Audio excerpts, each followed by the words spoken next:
It's been almost 8 years since we've last seen a Modern Warfare game, the most recent one being Modern Warfare 3. Some argue that Black Ops 2 or COD 4 are the best games, but I'd argue that the Modern Warfare 2 era is considered the golden age of the Call of Duty series. Despite all the game's flaws, the community was the strongest and most active it ever has been, and you can still find people hanging on to Modern Warfare 2 this day. But here we are in 2019, and the series is making a massive return with Modern Warfare 4.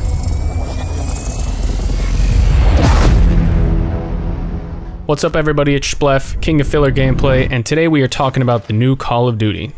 The game is currently in alpha state, so please take this all with a grain of salt, as there could be major changes to the game's core design by the time we hit release. Also, this video is heavily based off multiplayer, just because that's mainly what I talk about. I'll probably do a separate video for the campaign, not really talking about it, but just playing through it.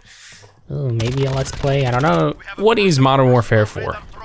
Modern Warfare 4 is the successor to Modern Warfare 3. After the disaster of Black Ops 4, I suppose someone at Activision decided that things needed to change. So Activision embarked on this journey to the gods to find out who they really are and what their purpose is. The gods handed them Modern Warfare 4 and said, "This one's pretty good."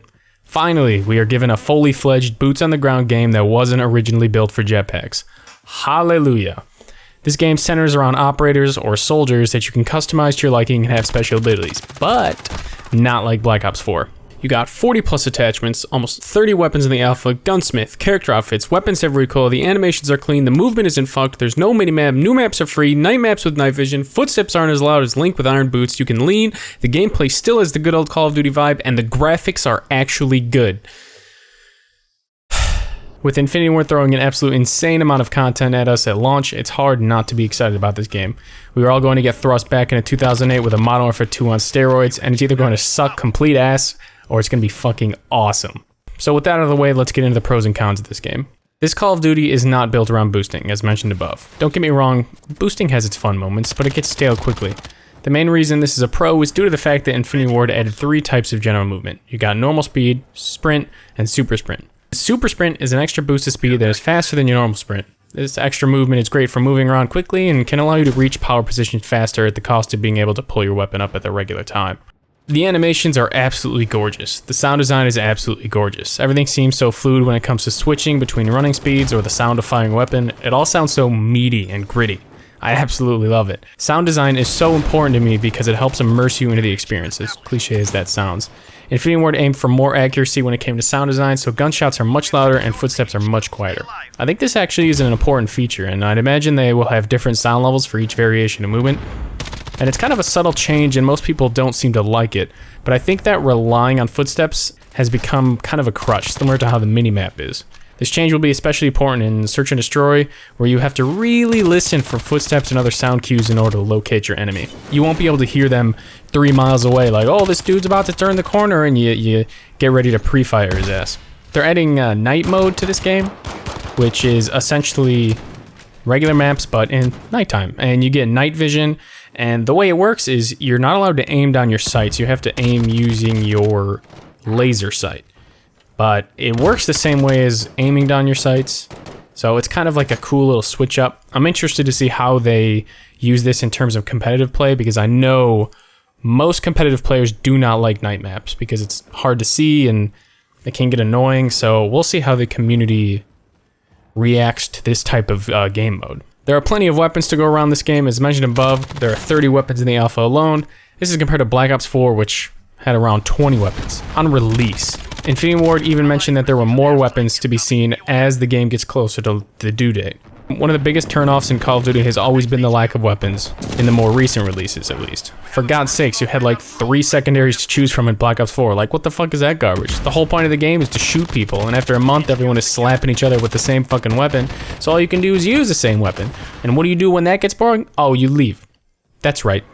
You leave and you play something else. And you take your disc, you crush it between your fingertips, and you drop it in the pits of fire hell. Then 2 months later your friend is like, let's play Call of Duty, and you're like, fuck! Guess I'll go buy a new disc. When it comes to map design, in the most recent Call of Duties, there have been a struggle almost to make decent maps. Black Ops 3 was all 3 lanes, and I guess that's why they put the number 3 in the game. The power positions were always in the same spot. There was always the big fight in the middle, and all the combat really focused in a few areas that got extremely stale very quickly. So what they did was they brought back the designers from MW2 and COD 4 and they said, hey, we need some new maps. So they are, you know, the people that made High Rise, the people that made Estate, and I know a lot of people don't like that map, but it's pretty, at least. Scrapyard, Favela, and I know these are all kind of 3-lane maps, but it's about being able to maneuver around the 3 lanes. The problem was in Black Ops 3 is, yeah, you had 3 lanes and you could kind of maneuver between them, but there wasn't like, you couldn't go underground like in High Rise. It wasn't 3 levels like Favela was. It was all just like a flat ground, and you could go through like a little tunnel, and that would still lead you to the same lane. So there wasn't really much variation in those maps. But in these new maps, it seems to be a lot more chaotic, like organized chaos almost. And I think those are the best kind of maps. So I'm really, really, really, really excited to see how these maps play out and if they're actually as good as they used to be. I think the most important factor to whether Call of Duty is a good game or not is mainly based on playstyle. And the issue with more recent Call of Duties is that the boosters forced a certain playstyle that was the most efficient way to play. And as we all know, Call of Duty players slowly gravitate towards the best class anyway. Like, oh, this gun's really good with this setup and these perks, and it's great with boosting, or it's great with this type of movement, so let's stick with that one. For example, in Black Ops 3, the boosters forced a fast playstyle, so only weapons that had quick ADS and fast movement were the best choice. Guns that were slower had trouble matching this playstyle.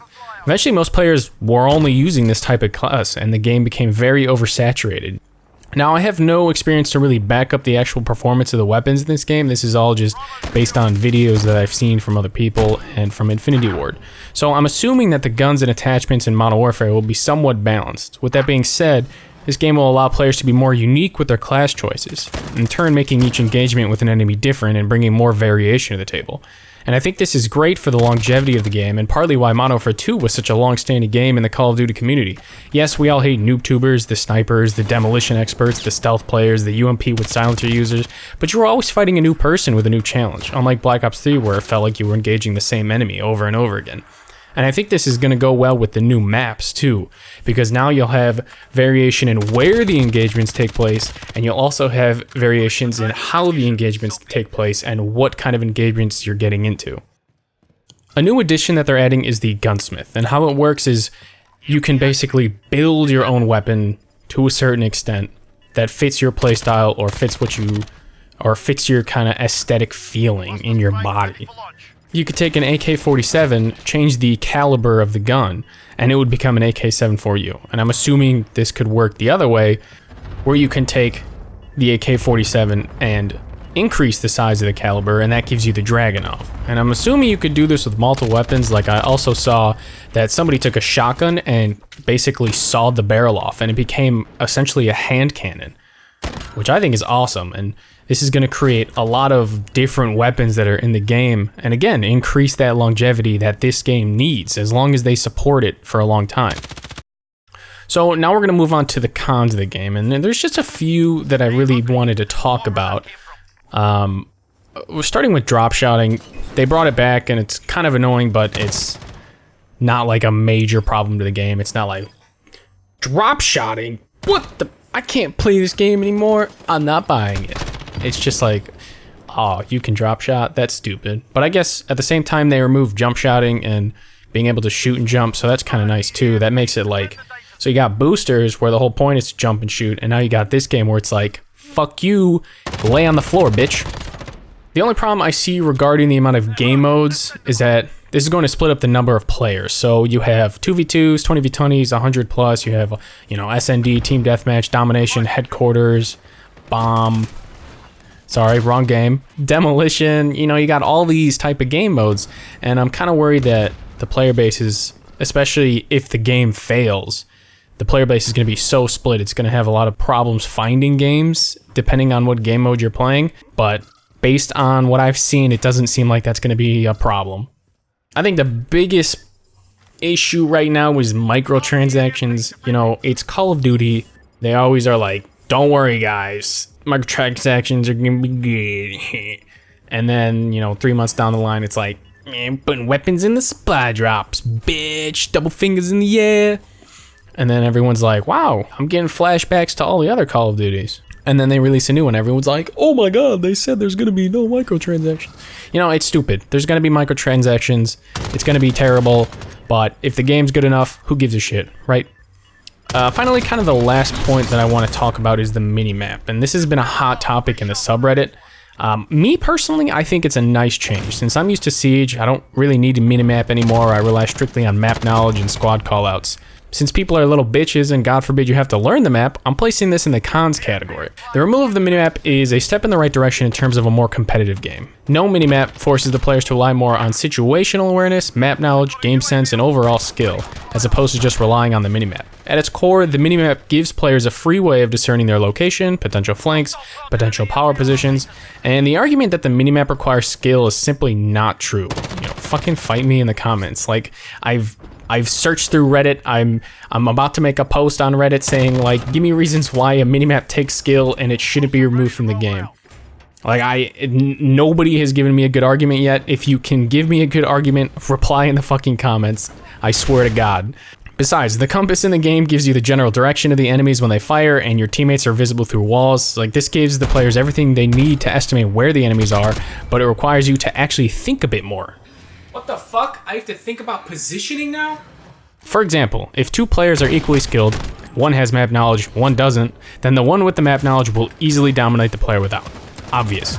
If these same two players both have minimaps, the player with no map knowledge will have a fighting chance, as they will see where they could be flanked from, what angles lead where, what doors can open which area, is this the first floor, is this the second floor. They know which angles they have to watch, and they can coordinate attacks around that. Now, if Infinity Ward is trying to make a competitive game, they need to start making this game more difficult to compete with the current top dogs in the competitive market. Hence the increased recoil, changes to movement, removal of minimap, more chaotic maps, etc. This might be why they're adding a larger player count in game modes too, to appeal to the more casual side of the game. It seems like they kind of are changing a lot of stuff to kind of have a happy medium with everybody, because obviously you can't make everybody happy. So if you can make most people happy, that's probably good enough. Finally, we have the miscellaneous section, and there's only a couple things that I want to mention. First and foremost, that'd be sniping, and I've seen a bit of gameplay regarding sniping, but I haven't seen enough to really make an informed judgment of it. I hope it's balanced, so you can still use it as a run and gun weapon and not some stupid bullshit like Black Ops 1. And you can bear with me on this one when I said run and gun, and I mean it. It's so hard to balance sniping because it's a faster paced arcade game. You have to run around, shoot people. It's not like Battlefield where you can sit in the back 2 miles out and snipe at people. Like, there's no such thing as long ranges in Call of Duty. Like, people say, oh, I'm not gonna sit in the back of map and stare down my scope and wait for somebody to cross. I'm gonna fucking go out there and shoot them with my sniper. The gun has to be balanced around all ranges, or else it literally will not be useful, and that's an entire section of weapons that will be removed from the game. And that kind of leads into my final point. There's a lot of attachments, there's a lot of guns, there's a lot of gun variations, there's a lot of things that's going on. And I'm a little worried about how Infinity Ward is going to balance this. And I know Call of Duty is like kind of decent on balancing, except for Black Ops 4, which seems to be an absolute clusterfuck right now. So we'll just have to wait and see until beta and the release date. So my final thoughts. Infinity Ward is really trying to take this game to the next level in terms of competitive play. With reduced sound for footsteps, the lack of minimap, the increased recoil, the bouncing around attachments, you got negatives and positives, and removing other crutch features, I think they are aiming for players to be more reliant on themselves as opposed to the perks, quote unquote, given to them. In my honest opinion, I think this game is going to be an absolute blast, but after going through the pros and cons, off the top of my head, I'm starting to gather some reservations about this game that could cause problems. It's really difficult not to be excited about this Call of Duty based on the current gameplay and the current reviews. Then again, everyone said the same thing about Black Ops 4, Black Ops 3, World War II, etc. Or etc. Along with the looming threat of microtransactions, it's reasonable to expect disappointment. Regardless, the hype train has left the station and we are in full throttle, baby. The only way we will really find out if the game is good enough is to wait for the beta and the release date, which the open multiplayer beta begins September 14th, 2019, and the final release date is October 25th of 2019. So, I think that's going to do it for this episode. Please follow me on Twitter for video game updates. I will see you guys in the next one. Thank you for watching.